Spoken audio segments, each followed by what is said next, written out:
Hi, I'm photographer David Flores, and welcome to the B&H Photo live stream discussion of Nikon's first foray into full-frame 35mm mirrorless with the Nikon Z7 camera. Now, we have an incredible panel of image makers and photographic storytellers with us to talk about the new camera, mirrorless, and their process with the new Z7. Why don't we just go down the line, have you all introduce yourselves. Welcome back, Andrew. It's good to see you, man. Thanks, David. Man, really pumped to be back. This is a fun time. I'm Andrew Hancock, Nikon ambassador, sports photographer. Do everything from editorial and commercial work, focusing on portraiture, behind the scenes, the games, and everything in between. We had you here last year. We were talking about the D850. Right. Now we get to talk about this exciting new body, which is just an absolute blast to shoot. And on top of that, I get joined by two of my fellow ambassadors. So. This is so cool. How you doing, Todd? Doing well. Excited to be here, David. I'm Todd Owyoung, I'm a music photographer and Nikon ambassador, and I love shooting anything related to music. So that's concerts, tour photography, artist portraits, editorial, and promotional work. And Todd, you were just down south with the I was in Nashville for 2 days with the Z7 and had a blast shooting portraits. I'm curious about all that, but what did you eat? Had a little barbecue, a little hot chicken. That's awesome, man. Charmi, how you doing? I'm good. How are you? I'm fantastic. You just got your hands on this camera. Yeah, I only had it for 2 hours. Oh my goodness. I'm Charmi Pena. I'm a wedding photographer based out of Princeton, New Jersey, and I specialize in multi-day Indian weddings. And yeah, only 2 hours. I am shocked we got that out of you, actually, because this is peak season for you. Peak wedding season, What are you doing after this? I'm going to leave here. I have a wedding Sunday, and then I have 10 weddings in the next 9 weeks. Oh my goodness. Well, everybody is kind of working this into their workflow. Thank you all so much for being here. Can't wait to get into the discussion. Now, one of the hallmarks of a B&H live stream discussion, we try to get to as many questions as we can live. So, tweet your questions at us, whether they're about photography, mirrorless, or the Z7. Send them over with the hashtag BHPhotoLive. We'll do our very best to answer your questions live. B&H Social will pick up with you on the social media. But if you hashtag it with BHPhotoLive, you'll automatically be entered into a drawing to win a $500 B&H gift card. So we should all get out our phones and ask a quick questions. I had the chance to get my hands on the Z7 last week, and we used it in a kitchen set, tried it with a lot of different types of photography. We worked with the adapter for lenses, we used the native lenses, looking at high contrast, mixed light situations. We're gonna play a little version of that video right now, and then we'll dive into the discussion. This is the Z7, Nikon's first full-frame 35mm mirrorless camera. From the grip to the image quality, even the menu system, if you're coming from a Nikon DSLR, this is incredibly intuitive to use. Under the hood, there's a brand new Nikon designed 45.7 megapixel backside illuminated sensor. Wonderful ISO range between 64 and 25,600. The Z7 shoots UHD 4K and HD up to 120 frames per second for silky smooth slow motion. New mount, new lenses. Brand new Nikkor Z 35mm 1.8S, 50mm 1.8, and a brand new 24-70 f4. Nikon has tons of legacy f-mount lenses. You can use those without any compromise using the FTZ mount adapter.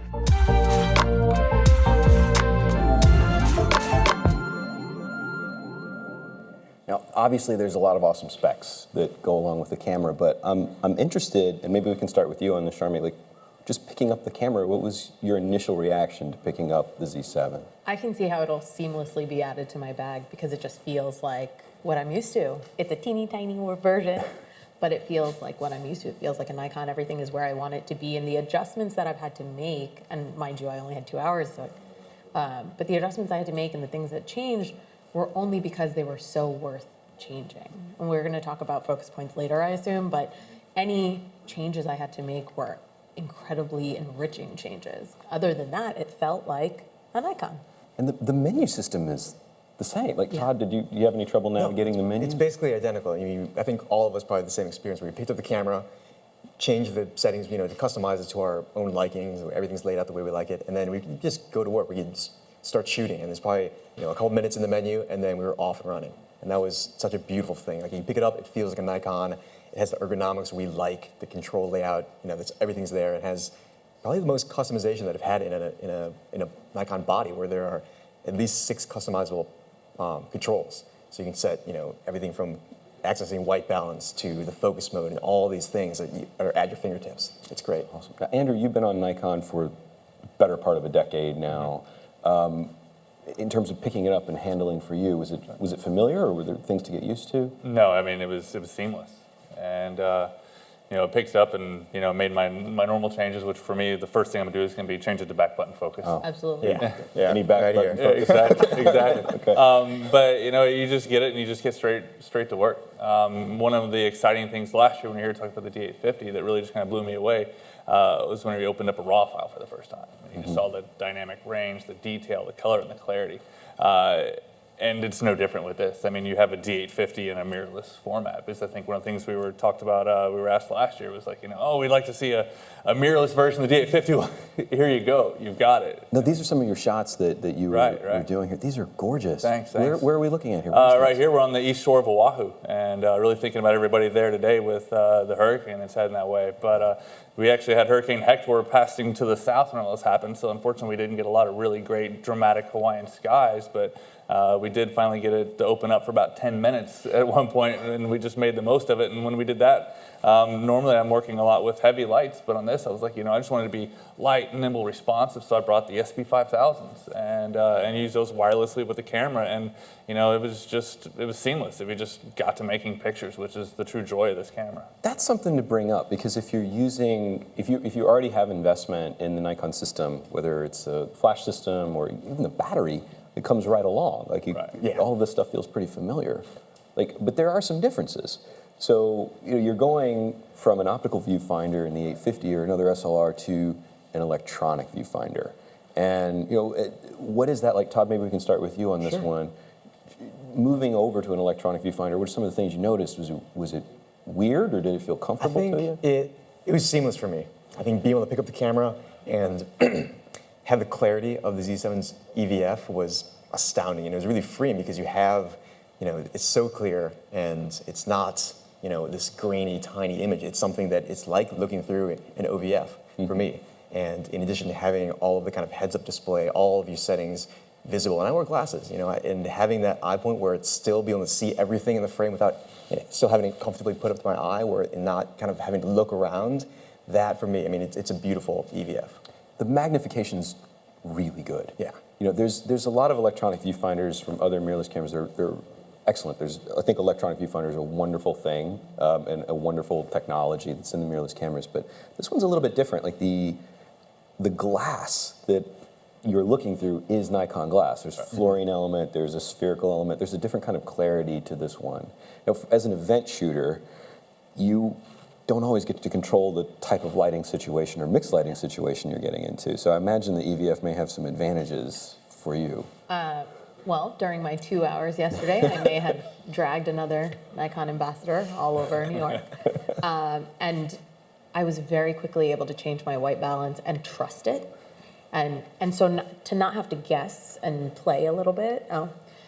Todd, you look awesome in this shot. You're a tiger. Yeah. This I was in auto, but there's another one where he was sitting in a library, and I was very quickly able to just see what white balance I needed versus kind of guessing, because obviously we're all experienced photographers. We know sort of where we need to go, but then we tweak, and I didn't have to tweak because I can trust my EVF. Right, or if you want to, it's, the difference between, I think, a good photograph and a great photograph is it's about an inch. It's a very, very small measure, and we're all fighting over how to get to that extra inch. DVF, whoa, where's that? That's the one. That's gorgeous. What light is going on here? This is just the natural light in the room? There happened to be a lamp shade over this couch, and so we found our way turning it on and plucked him in the chair. This is so dramatic. Todd, you should really consider modeling. I'm only the subject because Andrew was unavailable.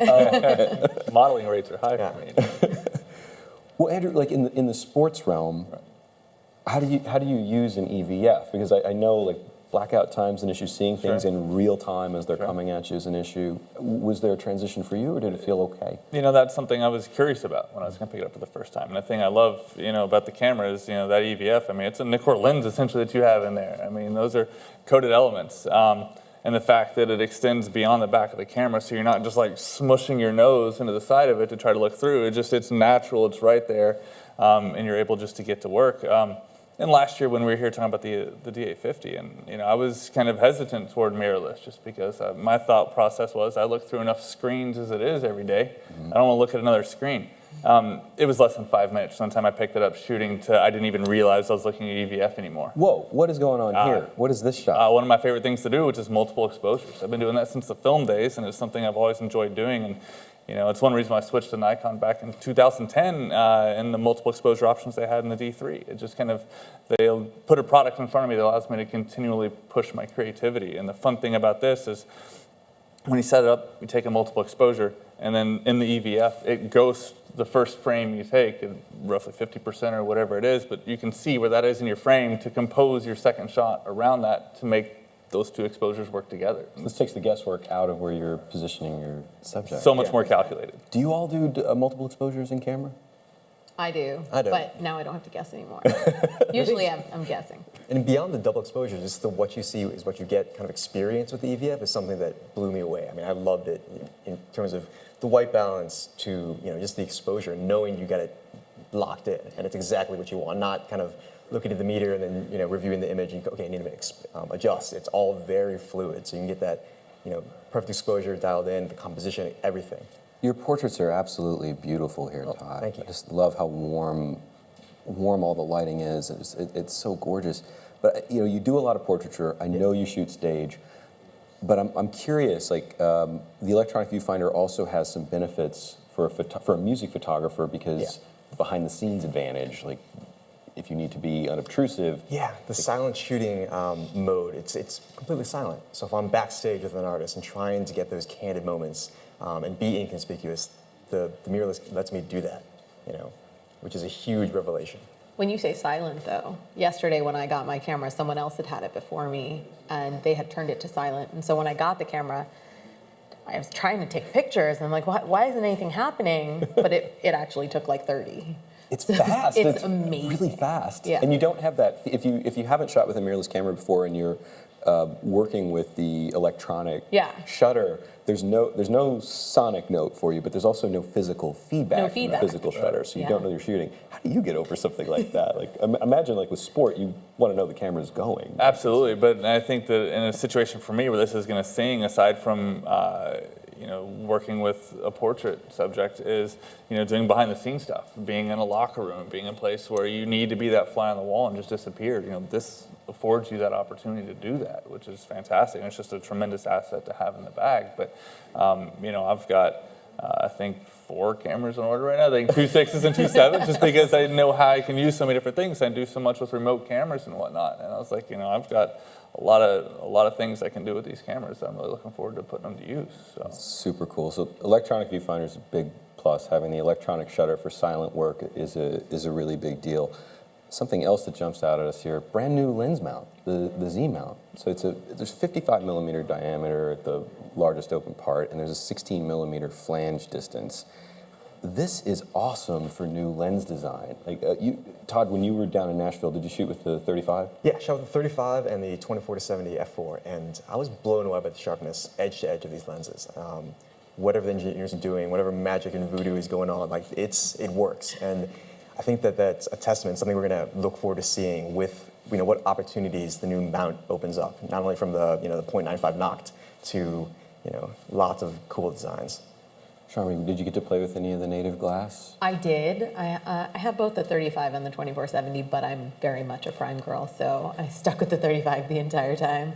I mean, the thing that stuck out for me was the 90% focus coverage. It's awesome. I tend to be an extreme composition person, and I had to remind myself when I said there were adjustments I had to make, but they were all for a reason, a great reason. I think that was one of my adjustments. I don't have to focus and recompose anymore. I'll have to remind myself for maybe the first day, but I can compose whatever way I want, and I can have a focus point all the way in the corner, and I know it's going to hit, and I'm going to get what I want, versus other cameras where I will focus, recompose, and maybe lose what I'm looking for. What's cool too is just because of the nature of the mount, even if you're putting your focus like not right at the center of the frame, right through the center of what's traditionally been the sharpest part of the lens, because of that light transmission and the short flange distance to diameter is allowing for so much light transmission, you can actually shoot wide open at the Corners. edge of the frame And I did, and yeah. land the thing. Yeah. Which is crazy. Like it really goes against the way I think, especially if you shoot at a really large maximum aperture, that gets away from how you would normally do it. Yeah. For my portrait shoot, I was shooting almost exclusively wide open with 35, with the zoom, and I didn't feel the need to stop down because the sharpness was there all the way to the edge. And I think, the 90% coverage changed the way I was composing in a way because I knew I could push, the subject to the corner. I knew the sharpness was there. I knew that the AF coverage and the performance was there. And one thing I really loved was the new pinpoint AF mode using contrast detection AF. And it lets you basically put the AF point right on a subject's eye. Not worrying about having the brow or the nose or any other facial feature kind of get in the way. You know you're going to hit the eye. It's going to be in focus and just nail it. I think for portraiture, this is going to be a really big feature that we haven't had this traditionally with the DSLR because you're using phase detection, which is incredibly fast. Yeah. It's awesome. So at speed counts, I think phase detection is the way to go. But the accuracy of a contrast detection system, even though it's slower, the keeper rate is significantly higher. Insane. Yeah. I was also able to use the 105 with the converter, and it was solid. I expected the 105 to be front heavy, and it was not. I love that lens. Yeah. Like, it's You said so- portrait lens, and that. Yeah. It's the best. You use the 105 a lot. Yeah, extensively. I used it in my assignment where we're doing some slow shutter stuff for your curtain sync with the SP5000s running around downtown Dallas. But yeah, it's one of my favorite lenses, and it's with me in the bag. It's at the hotel right now. So I mean, I'll shoot with it tonight, I'm sure. So. This is cool. Well, at launch, we have these three lenses. We got the 35, we've got a 50mm 1.8, and then there's the 24-70 f4. But if the camera system's only as good as the lenses you can put in front of it, you need more. Like if you're working professionally. But Nikon has this incredible library of f-mount lenses that go back to the 50s, and we can use those with the mount adapter. So, who used it? I know you used it with the 105. Yeah. Aside from the balance in your hand, what else? Did it feel pretty solid? It was 100% solid, and it focused just as I expected it to. It was. You wouldn't have known there was a converter there, except that I put it there. Go ahead, Andrew. I'm sorry. I say there's absolutely no play in it. I mean, I had it on most lenses in my bag that I'd be taking to assignment. Everything from 14 to 24 to 7-200 to the 400 2.8. Shot in the rain with it. Didn't have any worries about any of that stuff. We should show this. I think this is. There's the adapter right there. Can you throw me that body? Yeah. So it's cool. Like if you use Nikon, this fits right on. It's perfect. Be your assistant today. This is very weird. I'll back you up next time. Super. All right. Let me see if I can. Oh, did I get that on too tight? I don't have the grip. I don't want to drop this. Trade you. Thanks, man. Like I said, the assistant today. Right. Oh man. So ready. But everything, it just snaps right on, like you would an F lens, and there's no play. One of the biggest problems for me, I shoot with a lot of mirrorless cameras, and there's reasons why you have to adapt a piece of glass for a certain application. Something always goes wrong for me, whether it's like autofocus incompatibility, whether there's some kind of freak out with the body and lens combination, just shuts itself down. But my biggest fear is like the thing coming apart. Yeah. Because I always feel like wobble. The 70 to 200, this is not a small or lightweight piece of glass. And this feels fantastic. Right. And the thing that's really neat when you look at the design and the engineering behind it, you talk about the 16mm flange distance from the back of the lens to the sensor. Now with this converter on there, that puts the lens the same distance it would be, and a D850, a D5 from the back of the lens to where the sensor is. Yeah. So if you're coming from DSLR, this is going to operate exactly as it was on your body. Right. Like even for me, like coming from the 850 to this, all the focusing felt the same to me. Right. Crazy fast. So we've done this one. What's the longest thing you've put on it? 400. Yeah. How'd that go? Piece of cake. I mean, we had a sprinter running at us, tracks him effortlessly, locks on, and just like I said, it's just something where you pull it out of the bag and there's really no hesitation to getting to work. Yeah, I mean, it's a system. Like if you're using Nikon, I think we've used the word seamless a lot here, but it's just very logical moving along. Like Todd, are there f-mount lenses that you gravitate towards in your work? Oh yeah, lenses I use on daily basis, 14 to 24, 7200, the 24 to 70, VR. Those are all my kind of bread and butter lenses, and the 14 to 24 especially is this beautiful lens. It has this amazingly wide perspective, and so for concert photography, I love that lens for being able to get close in with musicians, like the drummer shot, kind of going through the kit and getting those really dramatic shots that and angles that the fans don't see. So I feel like it's my responsibility to give them access into the insight on stage, backstage, and to kind of open up that world. And so yeah, tons of lenses in the f-mount series that I would love to adapt. Absolutely. What are you taking with you? I'm such a minimalist. That's good. That's not a bad thing. In my bag at home, I have a 35, an 85, and a 105. So already they have me covered really quickly. And then my 105, as we know, is completely balanced and perfectly functional with no degradation. I'm happy.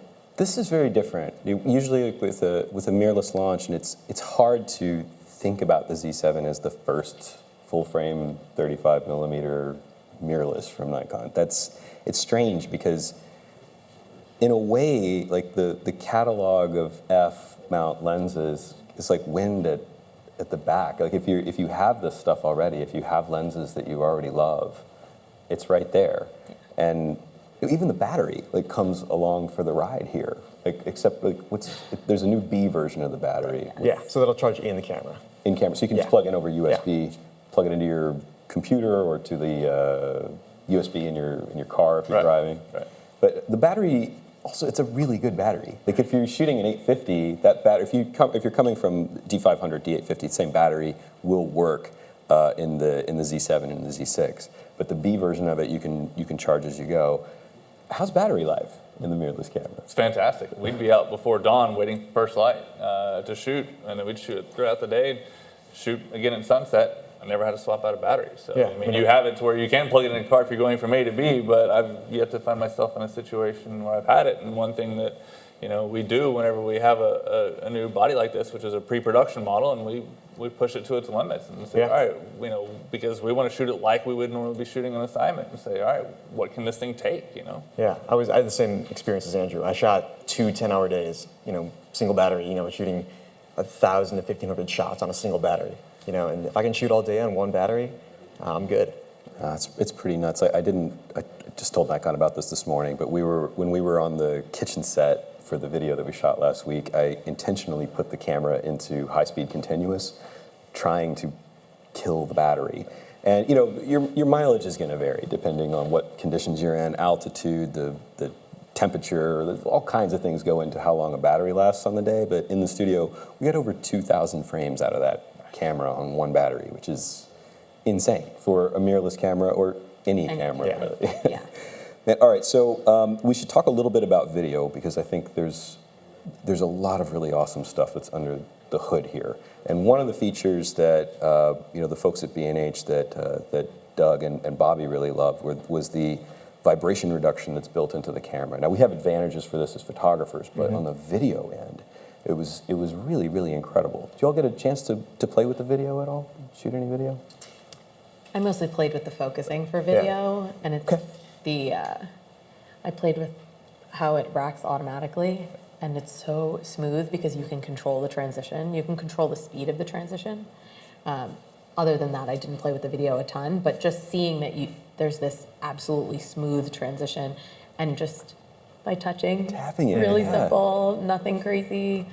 I wonder how that's going to be in the future. When I started shooting video, and I think this is true for a lot of folks that make moving image pieces, manual focus is a really big part of that experience. But with touch focus, is this accurate and calm? It's not erratic. Like if you tap it, it doesn't ramp crazy. It's not crazy. Yeah. I'm wondering what this next crop of moving image makers is going to be doing for their focus. Actually, I'm really curious about shoot a little bit of video, and the face detection was one thing that really stood out. You could, touch on the face, locks on. You can move around. You could change the distance. Everything, and it would follow the subject around and keep perfect focus. It was actually pretty stunning. Yeah. I've shot a little bit with it, and the thing I love is, it's such a lightweight form factor paired with these new lenses, which, also very robust but very light at the same time. So when you have that, amount of, kind of less weight in your hands, I mean, you kind of, and you have the VR engaged, it's like, you become a gimbal yourself. And so you're able to say things really smooth, shoot some slow-mo, and...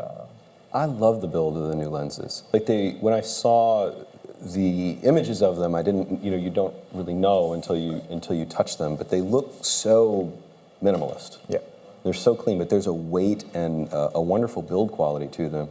But then just kind of going back to this idea of the new mount, where you win is because the mount is so large.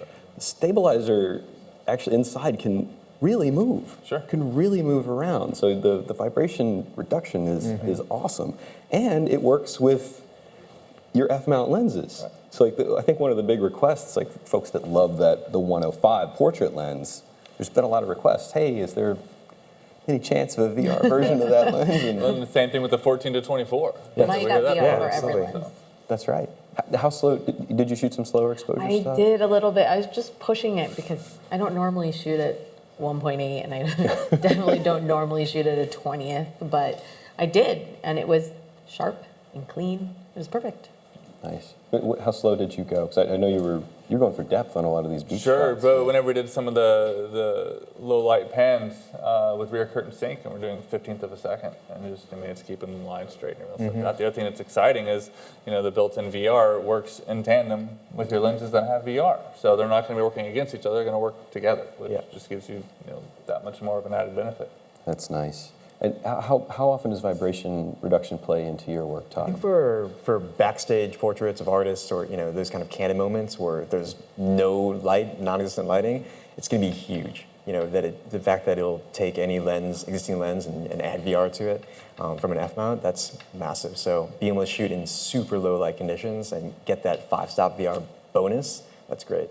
No, that's pretty sweet. Well, there's a lot to talk about at the camera. We could talk about all this stuff like all the live long day, but we want to jump in, hear from you. We have some questions that are coming in over Twitter. If you're out there and you have questions for us, please tweet them at us. Use the hashtag BHPhotoLive. You'll automatically be entered in a contest to win a $500 B&H gift card. But let's get to some questions from folks in the Twitterverse. Okay, question number 1. Is one XQD slot reliable enough? Does this stop professionals from switching over? The new Z mount will be the largest full-frame mount on the market, so the lens can have more light, etc. What other brands follow suit in the future? Well, let's talk about this card thing, folks. Right. You want to start, Andrew? Happy to. Okay. For me, it's pretty simple. It's a non-issue. In sports photographers, anytime I use a second card slot, I'm using it as a backup. I'm using it as overflow. Because we're more concerned about missing the next shot than what something we already have on the card is. But at the same time, though, we're ingesting frequently. So we've kind of already built in that into our workflow. We're ingesting frequently. We don't have to worry about it. So you're passing the card off. Exactly. And since the XQD format came out, I've been shooting that virtually exclusively, and I've never had an issue with the card. For me, as photographers, we have to be problem solvers. And for me, it's a pretty small problem to try to work around whenever you consider all the advantages that a new system like this brings. It's like, not seeing a forest from the trees, and so instead I'm looking at how this product is going to boost my creativity, allow me to deliver a different picture for my client, turn in something different. That's so much more of a benefit than me having to worry about, one card. Todd, any thoughts on it? I think Andrew nailed it, but I'm definitely of the same mind, where I'd rather have the fastest card out there that's future-proofed with, CF Express and the backwards compatibility there, that, the physical robustness of an XQD card, and the fact that I can ingest and download in half the time, that's massively important to my workflow. And if I am using a body with 2 slots, it's for overflow, just like Andrew. And so for me, it's a non-issue. I'd rather have the best card on the market than 2 slower SD cards any day of the week. In the video end, it's much the same. Like there are professional video cameras that have these dual slots, but in most cases that's used in relay recording.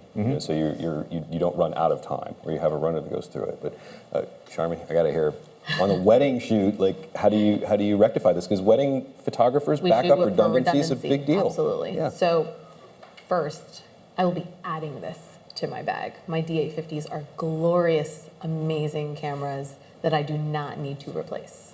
So, but this does things my D850s don't do, like 90% focus coverage. And being a professional is more than redundancy. It includes redundancy, it includes reliability. I need to take care of my clients and make sure they get everything they expect. At the same time, if I can elevate the product I'm delivering, I also think that's part of professionalism. And so adding something to my kit that lets me do more is part of that professionalism. And so, yes, I will take some extra steps to make sure that I'm potentially ingesting more during the day. I always have an assistant with me. They'll have a new responsibility. That's part of their professionalism. But I'm not replacing my D850s. I'm adding to them. And anytime that I can elevate my work, you know, we often talk about gear in the sense that, like, the gear doesn't make the photographer. That's true. However, the gear can absolutely be a barrier to your imagination. Sure. And so if I have a camera that can remove some barriers, then it's absolutely professional to me to add it to my kit so that I can now produce more of what's in my imagination. And for us, I mean, it's, you know, I have some friends that were blowing my phone up yesterday whenever the announcement came out. And they're like, well, this is a deal breaker for me. I'm like, it's, again, the guys, it's not an issue. Like, well, you know, I can't go back and reshoot a wedding. I'm like, I can't go back and reshoot the Super Bowl. I mean, they're not going to replay that again. But I'm like, hey, can you do it this time, look this way?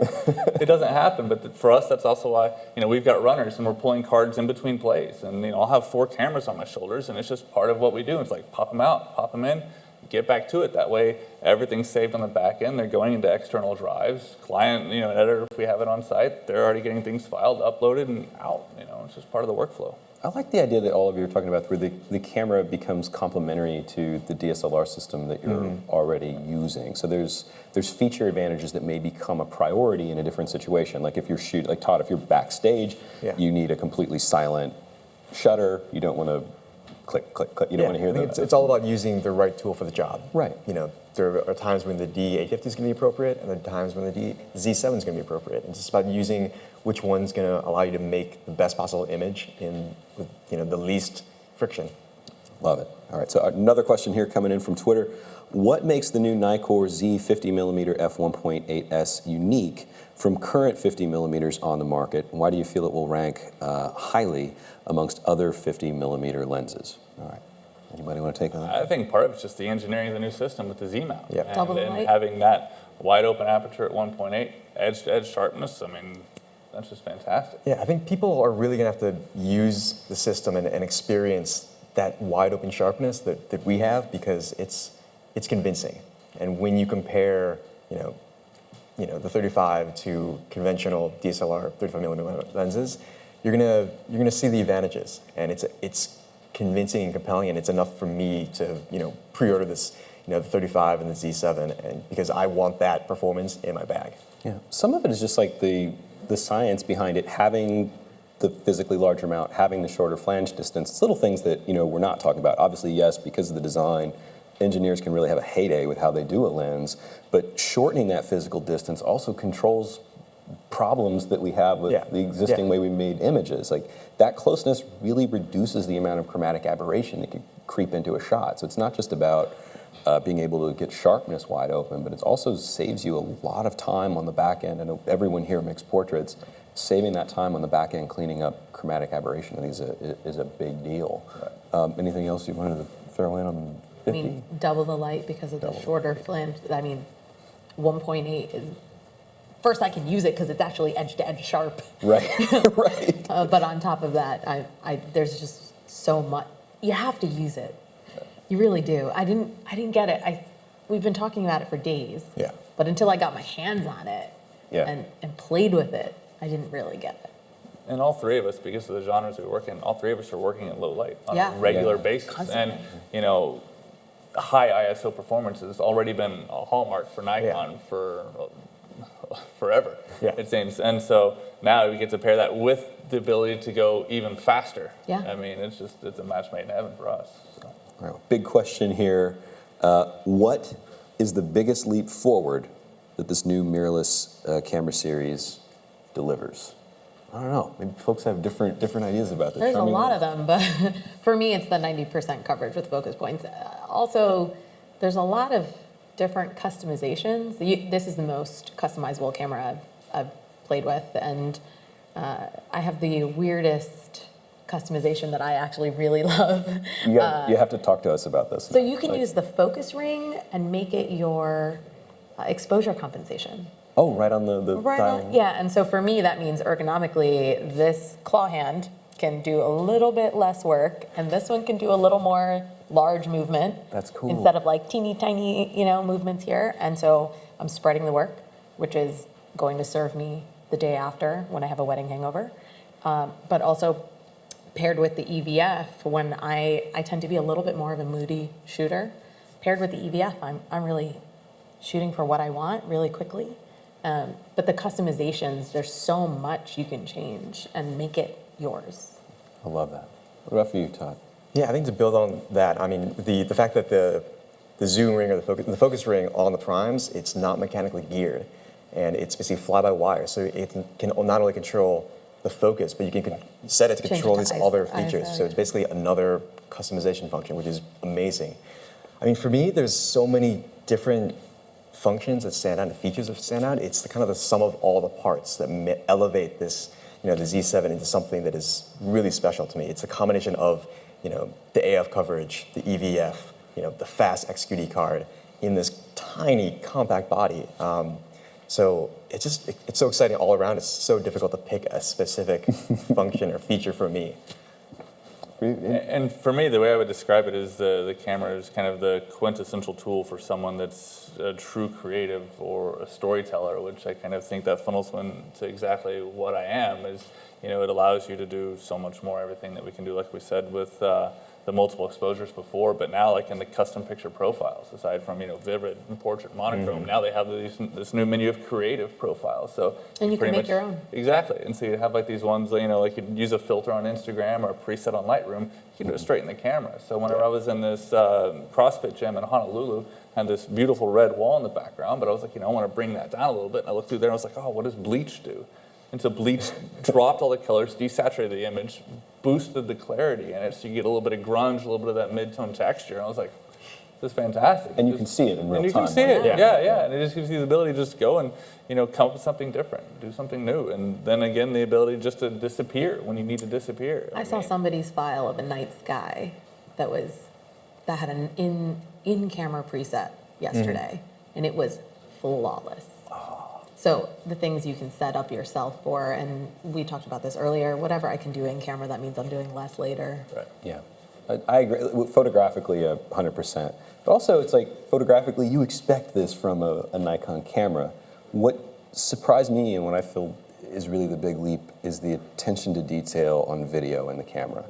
Because of the mount, we get all the same advantages that we've had with photo, but with the moving image, like having a vibration compensation system that is that good really changes the amount of kit that you have to do. Budgets are going smaller. I think there's a move towards more intimate types of work that can exist on the internet. Having a camera like this, like one large aperture lens, there's just so much that you can do. And coming out over HDMI, having 10-bit and the new N-Log, which is a wonderfully flat profile, allows you to get pretty aggressive in post-production on the grading. So the video features to me were, I had no idea that all of this was going to be under the hood. And as excited as I am about this body, I'm equally as excited about the Z6, because then with that body, you're going to get pixel-to-pixel throughput on your video. Yeah, so. I think when I can't wait to get my hands on that one to see what's going to be possible with video. Yeah. Right. And the ISO ceiling is higher. Yes. So I think for event folks, for sport, anytime you need to ramp it up, I think we'll be in good repair there.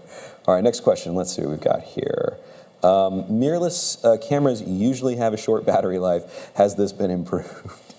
I think we've talked a little bit about this already, but it's interesting. I don't think of it as an improvement. This is shipping out of the gate with a proven model of battery that has done well in DSLR. Yeah, and the fact that I've already got a dozen of them in my bag, I mean, it saved me money right there. And the fact that I can use the same battery between the 850, the Z7, I mean, that kind of cross-compatibility and the fact that all my accessories work, all my lenses work across both systems, that's priceless. Super well thought out. I love that. All right, let me jump to the next question here. Okay, how is the focusing speed in video using the adapter for f-mount lenses? It's awesome. It's awesome. Using it, it's different using it. Like, again, I'm not accustomed to doing autofocus when I shoot video, but you know, Charmi, like you were talking about, just being able to tap to focus is it's pretty cool. And you're able to control the speed. There's a -5 to +5, so you can control how slow you want it, how fast you want it to move. It's incredible. It's one of those things that I think is going to wind up being something that becomes more standardized in the way that we make moving image pieces, like as we go forward. Are any of you interested in making moving image, like doing a bit of that? Absolutely, and that's, you know, the pre-order of the 2 Z6 bodies. I mean, that's primarily what they're going to be used for. It's going to be for video. And last night when we were, you know, had a little event, I had a lot of fun watching him work with another one of our ambassadors, Chris, and he was essentially setting everything up and then showing how to pretty much do dolly moves handheld. Yeah. As this thing, you know, just kind of locked the focus and moved. I was like, that's fantastic. Yeah, between the lightness of the body and the, you know, the 5-stop, you know, stabilization and 5-axis, I mean, it opens up a lot of possibilities. You know, I think doing more video is definitely going to be something that I'm going to, you know, pull out with the Z7. And like the opportunity for using the camera remotely, I think, is also a really cool thing. Like if you're capturing, how many cameras do you have on a given sport? It depends. It depends if we're going to do a lot of remotes. I mean, so remotes, and we could have 14, we could have 20 at times, you know, depending on the event that we're covering. You know, sometimes, you know, 4 or 5, but it all kind of depends. I mean, that's just the remotes in addition to whatever I have on my body. But the neat thing is, you know, with this, as far as remote, I put it up on a 20-foot boom over a track and controlled everything through SnapBridge and on my phone, and everything just locked right in, worked. I controlled shutter speed, aperture, ISO, focus, and triggered it all from my phone. And you're having good luck with the SnapBridge? I never had a single issue with it. That's awesome. That's so good to hear. All right, let's go to the next question here. Has anyone on the panel tried the adapter with any of their old Nikon lenses on the Z7 or the Z6? How well did they work? I think we've hit this. It's like Andrew was saying, the physical distance that the adapter creates between the sensor and the rear lens element is the same that you'd have on D850 or a Nikon DSLR. So there's no factor. There's no focal length change. There's no autofocusing compromise. With the majority of the lenses, the majority of the modern lenses. So you can adapt all 300 some odd f-mount lenses, but you know, for autofocus and automatic exposure capability, you know, you only get to 90. Well, I'm actually looking forward to putting some of my vintage lenses on it. You know, and I've actually, as of last night, already have a pitch in to do a video all with vintage glass. Let's talk about this. Yeah. What's going on the camera? What are you going to do? Man, I've got an old 500 f5 mirror. You know. Oh, the fat lens? Yeah, absolutely. Yeah. But we already started kind of making a list of about 10, 15 lenses that we want to bring out on it and just do something entirely different with it. I was like, you know, that mount allows us to do anything that's built from 1959 or mid-50s, whenever F was announced, and I'm just going to put it on and just go to work. I think a lot of Nikon ambassadors have some old Nikon lenses that they just love, that they keep on their desk, and all of a sudden they can put it on and have some fun. Well, let's talk about that, because the character of lenses is a really important part of being in any system. All systems have them, but like for you, what are your character-driven Nikon lenses? I mean, for me, like kind of one of the holy grails is the old 300 f2. You know, which is just an insanely sharp lens. I was like, I can only imagine that on a Z7, a Z6, and you know, be able to pull that kind of focus. I mean, it's so sharp, but with everything it can do, I mean, that's just gonna be fun. I don't even know where to start. It's like I kind of salivate looking at all the options and possibilities. Yeah, I mean, every lens is like a paintbrush, and it gives you something different. Right. You know, I mean, one thing I'm just thinking about now is you mentioned 300 millimeters, the 300 millimeter f4 PF lens from Nikon. It's about that big. It's tiny. It's like the size of a 24-70 basically. So to have that tiny, compact, super telephoto on a body like that, where you can just disappear in a crowd. I mean, because I'm shooting from all over in these arenas and amphitheaters, and so I'm already like Andrew, I'm having 3 bodies on me, and so have a 24-70, 14-24, 70-200, and then maybe I'm having the 300 mil on another body, on a 4th body. So to have that on a super compact light body like the Z7 is going to be amazing. But now you can take that another step further because you got the new 500 f6. Oh, yeah. 5.6. That's, That lens is that's not much bigger than a 7200. Yeah. I mean, imagine. That lens is amazing. Yeah. It's so small. It's like the 70 to 200. Like I held them both up when I got to see it for the first time. It was with a 70 to 200. I picked them both up, and it was like, what is going on? They feel so You balanced. can handhold it It all feels day long. impossibly small, but it's not. Right. And you can carry it on, which to me is like a big deal. Like if I take a regional airliner, Yeah.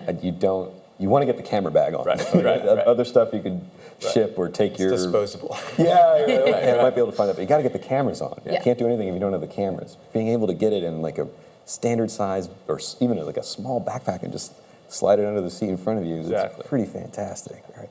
Do any of you shoot manual focus? This is a question I wanted to ask. Depends. Yeah, and for me, it would be in times of inclement weather. You know, if we're shooting in a blizzard or a rainstorm or stuff like that, oftentimes, you know, there's so much stuff that's going on between you and the subject. It's just easier just to manual focus. Did you try the peaking mode on here? It's like 3 levels of awesome peaking. Yeah. Seeing demonstrations, I haven't gotten into it yet. It's pretty great. Yeah, I mean, one thing I did for the portraits that I shot, and this kind of addresses both manual focusing and the customization, is set the movie record button to zoom into 100% in the viewfinder. So I can have the camera in my eye, set the focus point with the pinpoint focus, hit that, go into 100%, know that I'm nailing it, hit it again, and go back to the full frame, and just keep shooting. And just having that like kind of super fluid focus check, be able to like manually focus and adjust it if I wanted because I'm using back button AF. That's one thing I loved, and just, it speaks to the customization and being able to set the camera up the way you want it, and I loved it. It's a big deal. It's a big deal. All right. Do you manually focus? Only when it's messy, like, bad weather, fighting the elements. Yeah, otherwise, I'm gonna let autofocus do its job. I'd worry about my composition. Kind of been the same. Yeah. But for manually focusing, I manually focus for video, so that peaking feature is super cool there.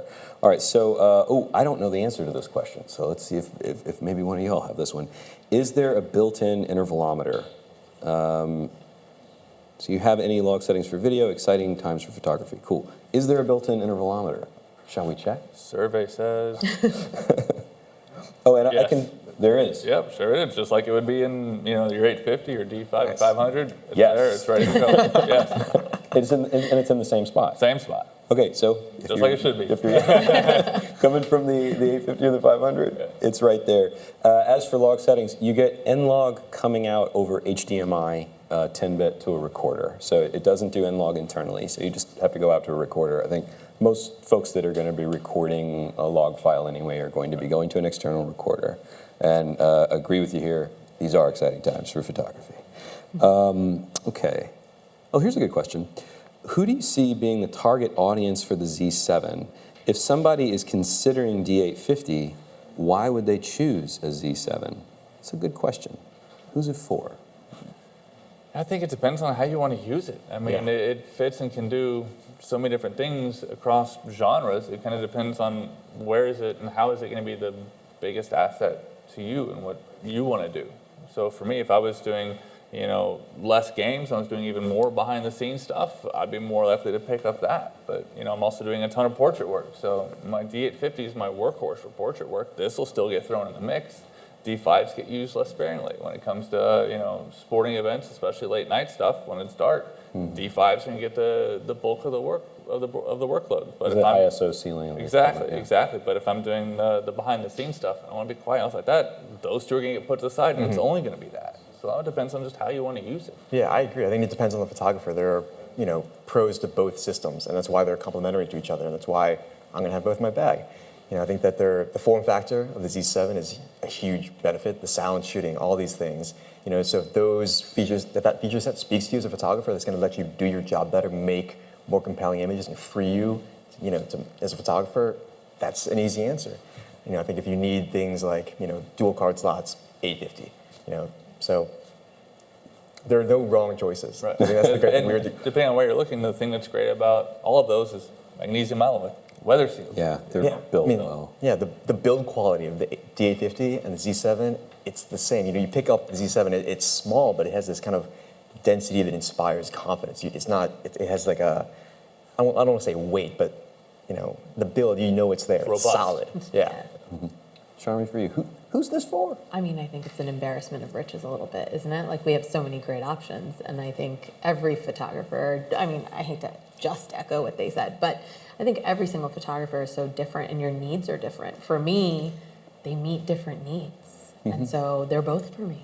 I need a D850 because I do like the dual card slot, and I'm not, and for other reasons too. I actually love how a D850 feels in my hands. Yeah.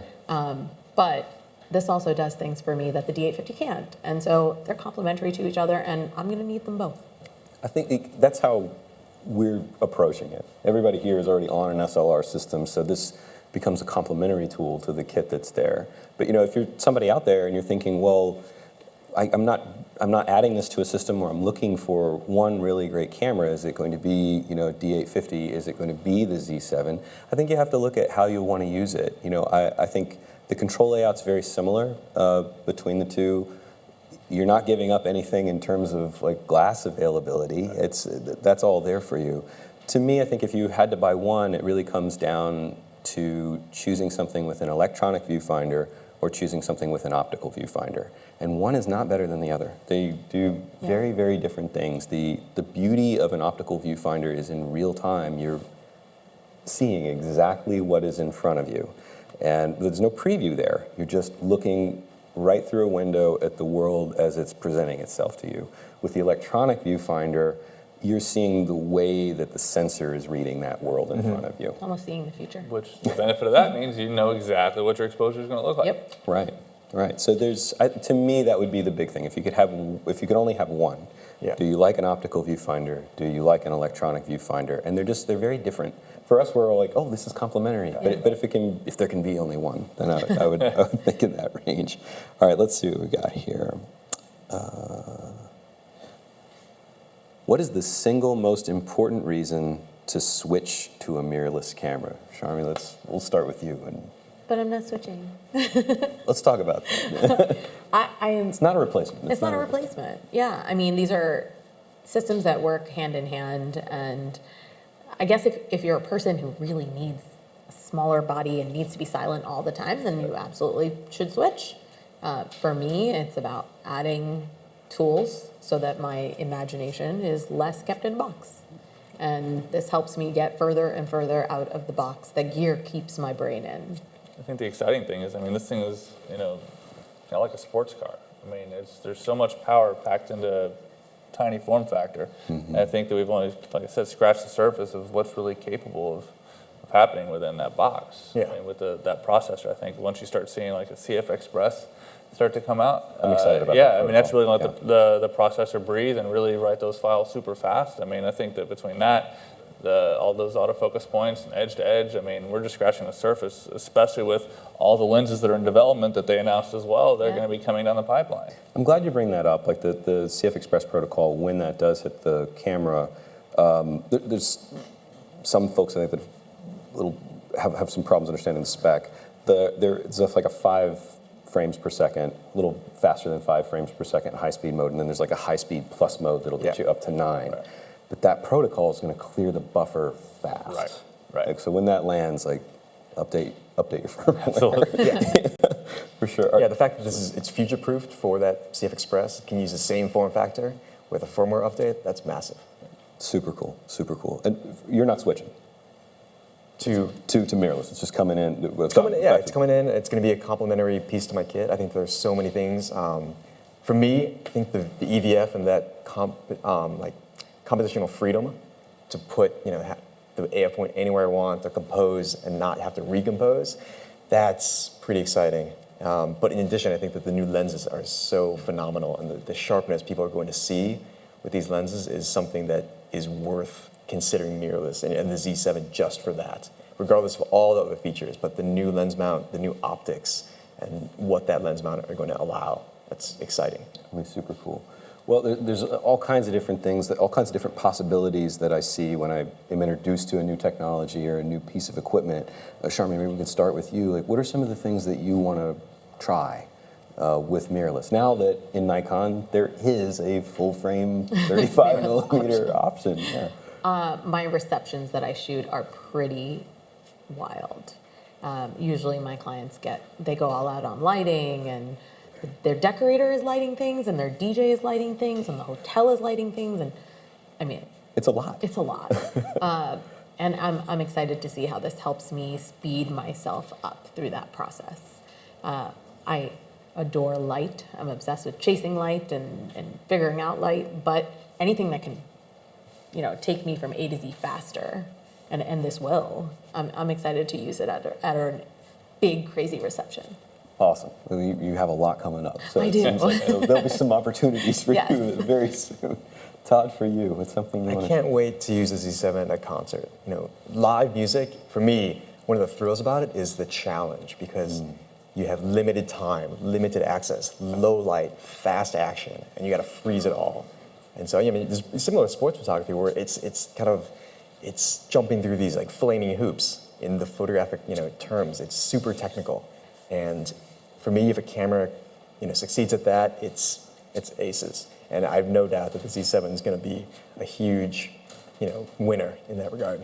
Love it. You, Andrew? I can't say there's anything in particular I really want to try aside from pushing myself with more video, because I got into a lot of it. I'm just looking forward to being able to work faster and really kind of push my creativity, which all the enhancements that this body has is going to allow me to do that. And the ability to be quiet, it's going to allow me to do my job better, which is a win. So. Super exciting, man. I think for me too, I really want to play with video and see what we can do here. Well, we're getting close to the end. We're not quite there yet, but y'all want to give away some B&H gift card money? Let's do it. See what's going on? Okay, drum roll, please. This is our winner of a B&H $500 gift card for tweeting in at us here. Our winner is Gearling Guy.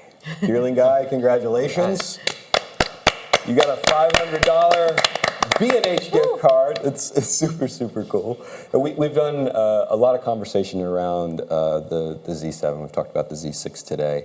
As we're wrapping up, maybe just like maybe a tip or some advice to somebody that's starting in photography. I think a lot of our audience are folks that are starting out in photography, or they're trying to find ways to elevate their game. And maybe we can go down the line. Andrew, start with you, and any advice that you'd have for folks that are watching over the internet there. For those that are looking to see what mirrorless is all about, especially this particular camera, go pick it up. Yeah. I mean, especially if you've ever held a Nikon before, just go pick it up and put it in your hands and look at everything that you might already have is essentially going to work. But just go see how it feels in your hand. Because for me, like I said earlier in the show, I was skeptical about working with an EVF, and it wasn't 5 minutes later, and it just disappeared. It's like I was focused on the scene in front of me, and it's natural, and it was a pretty remarkable experience. That's awesome. Todd? I mean, as far as a general photography tip, if you're new to photography, you're kind of exploring what you want to do, shoot anything and everything. You never know. You never know what you're going to love to do. I got into music photography because I went to a concert and I took a camera.